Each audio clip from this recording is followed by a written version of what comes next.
Guten Morgen, meine Liebchens, and welcome back to another installment of Randy's Biergarten.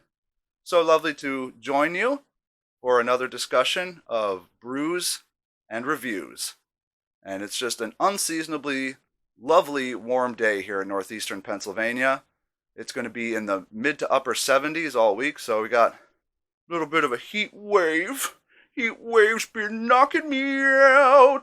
And so today we're going to be looking at a classic of northeastern Pennsylvania brewing, or just Pennsylvania brewing in general, semi-local, Troegs Oktoberfest, which is just one of those beers that I've had several times over the years. Really cool looking, very traditional artwork on that can. I've always enjoyed it. They're out of Hershey, Pennsylvania, which is a wonderful place to visit with your family if you happen to be in the area. And this brewery is really doing some amazing things in terms of taking traditional brewing processes and combining them with more modern techniques to produce something that's special and flavorful and deserves the 88 score on Beer Advocate that it has. This is actually the first beer I'm reviewing that I have left a score for on Beer Advocate, and it was a good score. It was a good score. I gave it like 4s out of 5s across the board. And from what I recall, it deserved it. So I'm pretty excited to check this one out again. I actually went and got myself a traditional lager mug just for this beer because I know that it looks really pretty in that mug. It's a real knockout, this beer, so I'm very excited to check it out. I am a little warm because I'm wearing my sweater today. Got my girl Bitch Puddin' on here. She is a game streamer and a drag queen. Amazing talent. Check her out. Bitch on Twitch. Incredible. So I'm going to check out this beer right now and hopefully not start sweating while drinking. That's kind of gross. Let's take a sniff. No kind of gas emanating or anything out of the can, which you wouldn't expect for this style. So roasty. That's what sticks out in my mind about this beer is how roasty it is. Here comes the pour. Very soft pour, not at all aggressive. Oh, and you can see that right away there's a nice frothy head building that looks almost exactly like the one in the picture. That's amazing. It's almost like they know what beer looks like. Look at that.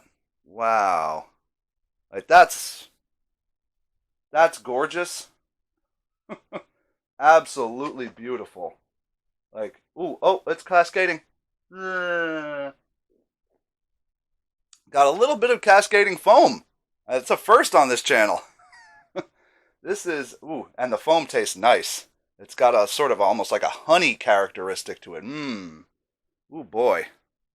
I knew I liked this one. It's been a while since I had it, but I knew I liked this one, and yep.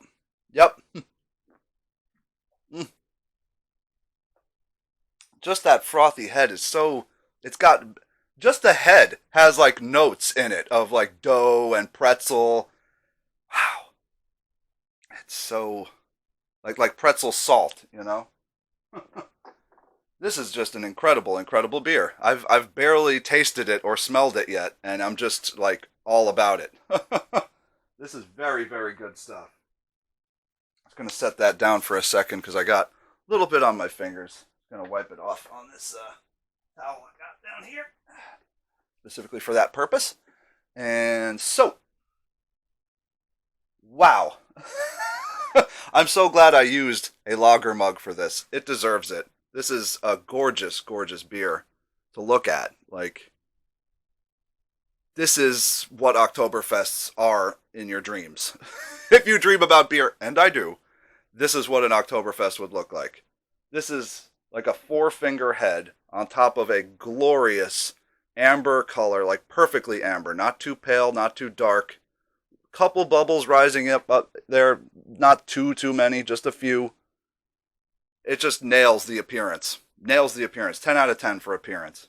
And the aroma has that nutty warmth that you want without being too cloyingly sweet or harsh or anything. It just nails the aroma. Let's find out about the taste.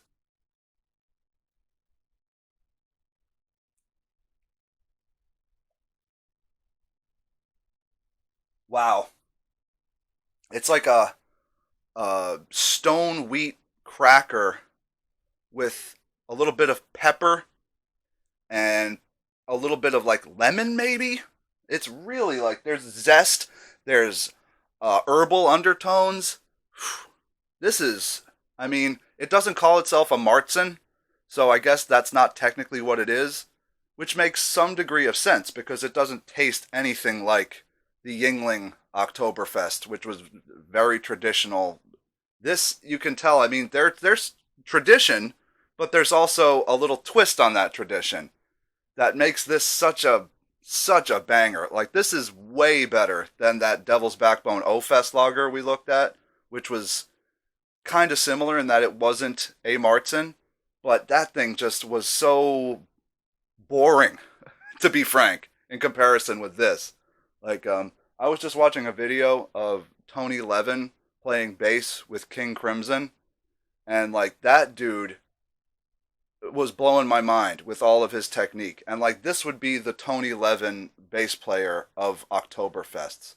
Whereas that O Fest lager that we were looking at, that's more like, and I hate to say it because I love Pink Floyd, but that's like the Roger Waters, you know? It's like very standard, not blowing your mind, sticking to the traditional techniques.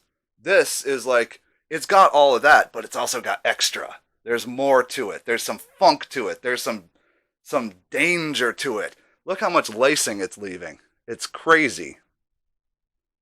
So sticky and resinous. Mmm. Yeah. Yeah, that's a good one. This is a good one. I'm going to go ahead and say this is easily a 9 out of 10 gazufas from me. This is an easy 9 out of 10. I want to give it perfect score. I really do, because this is about as close to a perfect Oktoberfest as I think we're probably going to try. But it's just, there's that one thing missing, that X factor that really blows your mind to put it over the top. So this is a solid 9 out of 10 though. Like seriously, Troegs, congratulations. You guys have been doing this for years. You're experts at it and you're still doing it. So I can't hate on that. You know, like that's just excellent, and I love you guys for doing this and continuing to do it to such a high level. It's fantastic. It really is.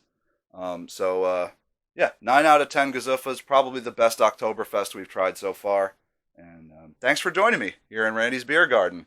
And we'll see you next time. Thanks for watching.